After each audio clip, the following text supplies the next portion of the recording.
नमस्कार, मैं हूं प्रदीप कुमार। आप देख रहे हैं पॉलिटिकल आइडिया। पॉलिटिकल आइडिया के आज के इस अंक में मित्रों हम बात कर रहे हैं बिहार विधानसभा चुनाव के परिणाम की, 2020 के परिणाम की। और 2020 के परिणाम की हम समीक्षा और विश्लेषण इसलिए करेंगे, जानने का ये प्रयास करेंगे कि क्या 2020 का चुनाव परिणाम 2025 में भी दोहराया जाएगा या फिर ये परिणाम पलटेगा। तो यदि पलटेगा तो किस आधार पर पलट सकता है। मित्रों, आज हम बात कर रहे हैं मगध और पटना प्रमंडल की। मगध और पटना प्रमंडल, जिसे हम पूरा मगध और शाहाबाद के रूप में जानते हैं, इस क्षेत्र में 69 विधानसभा सीटें हैं मित्रों। ठीक है, 69 विधानसभा सीटों को अगर हम जिला वाइज अगर आपको बताऊं मैं, तो आप सबसे बड़ा जिला है पटना, जिसमें 14 विधानसभा सीटें हैं। नालंदा 7 विधानसभा सीट है। भोजपुर 7 विधानसभा सीट है। ये पटना प्रमंडल की बात मैं कर रहा हूं पहले। तो पटना जिला 14 विधानसभा सीट, नालंदा 7 विधानसभा सीट, भोजपुर 7 विधानसभा सीट, बक्सर 4 विधानसभा सीट, कैमूर 4 विधानसभा सीट और रोहतास में 7 विधानसभा सीट है। ये पटना प्रमंडल में। अब आते हैं मगध प्रमंडल में। गया सबसे ज्यादा 10 विधानसभा सीट, औरंगाबाद 6 विधानसभा सीट, अरवल 2 विधानसभा सीट, जहानाबाद 3 विधानसभा सीट और नवादा में 5 विधानसभा सीट। तो ये जो 69 विधानसभा सीट है दोनों प्रमंडल को मिलाकर, ये सबसे मजबूत किला बना महागठबंधन का। पिछले विधानसभा चुनाव में भी और लोकसभा चुनाव में भी। पिछले विधानसभा चुनाव में इन 69 विधानसभा सीटों में मतलब 43 विधानसभा सीट पटना प्रमंडल और 26 विधानसभा सीट मगध प्रमंडल के 69 विधानसभा क्षेत्रों में एनडीए को मात्र 19 विधानसभा सीटों पर जीत मिली थी। आप अंदाजा लगा लीजिए कि महागठबंधन कितनी मजबूत थी। 49 सीटें जीतने में कामयाब हुई थी महागठबंधन। एनडीए मात्र 19 और 1 सीट बसपा के उम्मीदवार मोहम्मद जमा खान चैनपुर विधानसभा सीट से चुनाव जीतकर आए थे, जो बाद में जनता दल यूनाइटेड में शामिल हो गए। नीतीश कुमार की सरकार में वर्तमान में मंत्री है। वही चुनाव परिणाम की पुनरावृत्ति हुई 2024 के लोकसभा चुनाव में। मतलब 2020 से लेकर 2024 तक कुछ भी नहीं बदला है। आपको याद होगा 2024 के लोकसभा चुनाव के बाद हम लोग लगातार इस बात की चर्चा करते हैं कि एनडीए को नुकसान हुआ इसलिए कि राजपूत और कुशवाहा लड़ बैठे। मतलब कुशवाहा कार्ड जो आरजेडी ने खेला उसका फायदा महागठबंधन को हुआ और इस कारण से पाटलिपुत्रा लोकसभा सीट हार गई बीजेपी। इसलिए हार गई कि वहां पर तालमेल कुशवाहा जाति के लोगों ने बीजेपी के रामकृपाल यादव को वोट नहीं दिया, बल्कि वो आरजेडी के मीसा भारती के साथ गए। क्यों गए? इसलिए गए कि आरजेडी ने इसी क्षेत्र में औरंगाबाद से एक कुशवाहा को लड़ाया। पहले यादव जाति के उम्मीदवार लड़ा करते थे आरजेडी से। नवादा से जब आरजेडी यादवों को लड़ाया करती थी, इस बार कुशवाहा को लड़ाया, श्रवण कुशवाहा को। ठीक है, अभय वर्मा लड़े वहां से, अभय कुशवाहा लड़े औरंगाबाद से। ठीक है, उतना ही नहीं बल्कि इसी क्षेत्र में काराकाट लोकसभा सीट पर भाकपा माले के जो उम्मीदवार थे वो भी कुशवाहा जाति के थे, राजाराम सिंह कुशवाहा। वहीं उसके खिलाफ बीजेपी से एक भी कुशवाहा नहीं था जो इस क्षेत्र से लड़ रहा था। ये बीजेपी पर आरोप लगा। उपेंद्र कुशवाहा के नाम पर बीजेपी ने कुशवाहा का पूरा सीट काट दिया था। तो परिणाम क्या हुआ? जब पवन सिंह फैक्टर से उपेंद्र कुशवाहा को राजपूतों का वोट नहीं मिला तो क्या हुआ? कुशवाहा ने इसलिए जितने भी बीजेपी के राजपूत और अन्य जाति के उम्मीदवार थे उनको कुशवाहा जाति के लोगों ने वोट नहीं दिया। पाटलिपुत्रा में नहीं दिया, रामकृपाल यादव हार गए। यहां तक कि पटना साहिब लोकसभा सीट पर भी भारतीय जनता पार्टी के उम्मीदवार रविशंकर प्रसाद का मार्जिन जो घटा, उसके पीछे सबसे बड़ी भूमिका कुशवाहा जाति के मतदाताओं की थी। ठीक है, इसके अलावा चलिए आरा लोकसभा सीट पर बीजेपी के राजकुमार सिंह हार गए। बहुत बड़ी भूमिका थी कुशवाहा जाति के मतदाताओं की। सासाराम लोकसभा सीट पर जो कांग्रेस पार्टी के मनोज कुमार की वहां जीत हुई, बीजेपी के उम्मीदवार शिवेश राम वहां से चुनाव हार गए। इसमें कुशवाहा जाति की बड़ी भूमिका थी।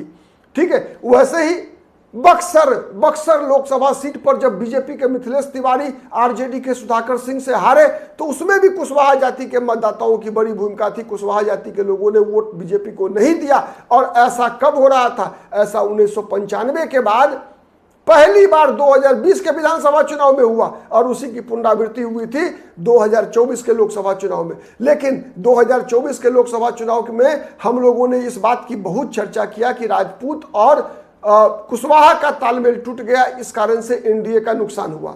ये सभी सीटें जो एनडीए जीती थी 2019 में भी, और जब से नीतीश कुमार ने समता पार्टी बनाई, आरजेडी जनता दल लालू यादव से दोस्ती टूटी नीतीश कुमार की, तब से कुशवाहा जाति के लोगों ने परंपरागत रूप से एनडीए के साथ, एनडीए के पक्ष में मत डाला और एनडीए बिहार में सरकार बनाने में कामयाब हुई। नीतीश कुमार मुख्यमंत्री बने तो उसमें सबसे बड़ी भूमिका कुर्मी जाति से भी बड़ी भूमिका रही कुशवाहा समाज का। इसलिए रही कि कुर्मी जाति की तुलना में जो संख्या बल है कुशवाहा जाति के मतदाताओं की, वो लगभग दुगुना है। ठीक है, एक कारण। दूसरा कारण, जैसा मैंने बताया ना कि राजपूत कुशवाहा की दोस्ती टूटने की बात तो हम बराबर करते हैं, लेकिन इस बात पर भूल जाते हैं कि अगर हम गौर से माइनटली अगर हम 1995 से लेकर 2024 तक के परिणाम की समीक्षा और विश्लेषण करेंगे मित्रों, तो मैं एक एक जिले में हर विधानसभा सीट के बारे में आपको बता रहा हूं। केवल मैं नाम ले रहा हूं, आज मैंने आंकड़ा भी मैं दे रहा हूं, आप समझिए उसमें इसके पीछे कारण, मुख्य कारण क्या।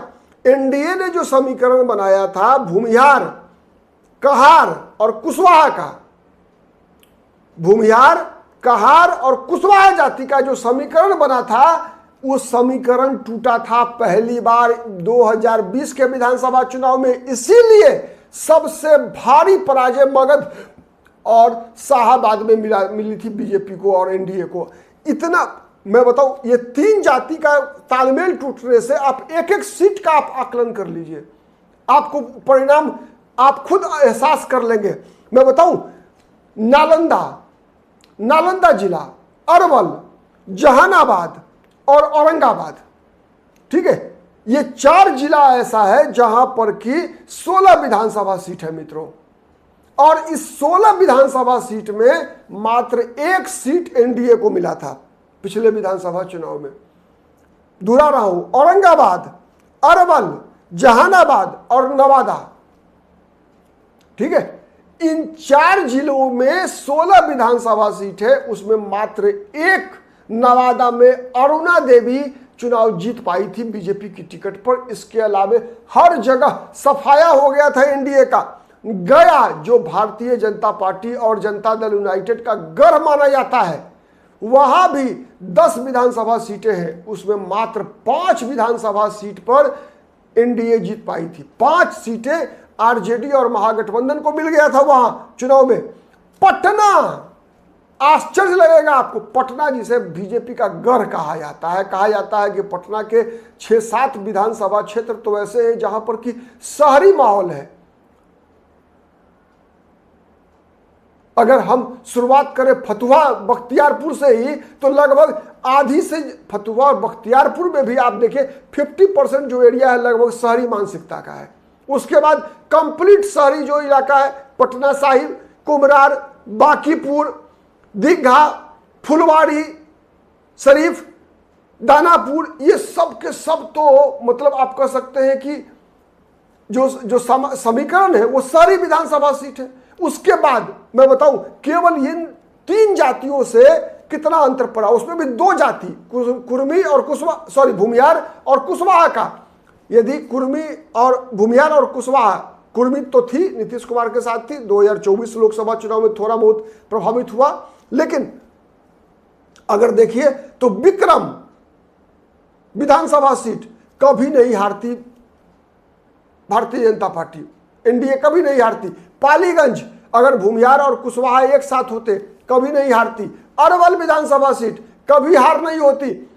जहानाबाद के 3 विधानसभा सीट कभी हार नहीं हो सकती थी। अरवल का दोनों, कुर्था और अरवल, कभी हार नहीं हो सकती थी। औरंगाबाद में 6 में एक भी सीट नहीं जीत पाई। आप अनुमान लगा सकते हैं।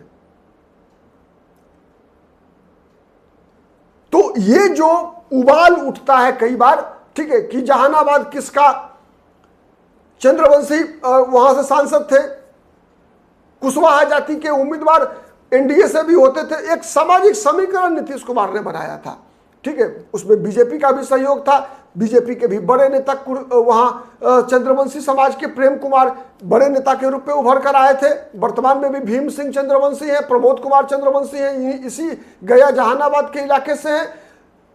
तो ये जो एक सामाजिक समीकरण बना था भूमिहार, कुर्मी, कुशवाहा और कहार का, वो समीकरण टूटा।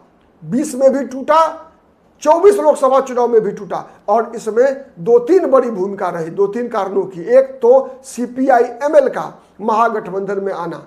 सीपीआई-एमएल का महागठबंधन में आने से क्या हुआ कि सीपीआई-एमएल का काम पारंपरिक रूप से अगर देखेंगे 25-30 वर्षों से, तो कुशवाहा जाति के अंदर है। कई विधायक हैं कुशवाहा समाज से, सीपीआई-एमएल के, इस बार भी सांसद भी हैं, राजा राम सिंह कुशवाहा जीते हैं, ठीक है। तो इस प्रकार से कुशवाहा के बीच सीपीआई-एमएल का भी काम है। इसके अलावे जब नीतीश कुमार 2015 में गए थे महागठबंधन के साथ, तो याद होगा आपको, तो जो तालमेल कुशवाहा समाज का भूमिहार जाति के साथ था, तो 2015 में क्या हुआ, नीतीश कुमार जब गए आरजेडी के साथ, तो वो तालमेल कुशवाहा और यादव का बना। तो जब नीतीश कुमार वापस आए एनडीए के साथ, तो वो वापस नहीं आया। यहां भी पेच फंसा है। तो सबसे बड़ी चुनौती है एनडीए के लिए कि एनडीए अगर अपना पुराना स्थिति वापस लाना चाहती है, नीतीश कुमार चाहते हैं कि मुख्यमंत्री बनने में इस बार कोई ज्यादा परेशानी नहीं हो, तो नीतीश कुमार को सबसे पहले ये जो समीकरण था भूमिहार, कुशवाहा और कहार का, इस समीकरण को दुरुस्त करना होगा इस बार। यदि दुरुस्त किया तो महागठबंधन को जो बढ़त मिली थी, सबसे बड़ी बढ़त मिली थी इसी इलाका में। यही 69 विधानसभा सीट थी जहां पर कि 49 सीटें जीतकर तेजस्वी यादव मुख्यमंत्री बनने के करीब पहुंचे थे। और इस बार भी चुनाव में यह सबसे बड़ा फैक्टर होगा। आज के लिए इतना ही, बहुत बहुत धन्यवाद, नमस्कार, जय हिंद, जय भारत। आप भी हमारे विचारों से कितना सहमत है, असहमत है, कमेंट करके जरूर बताइएगा। नमस्कार।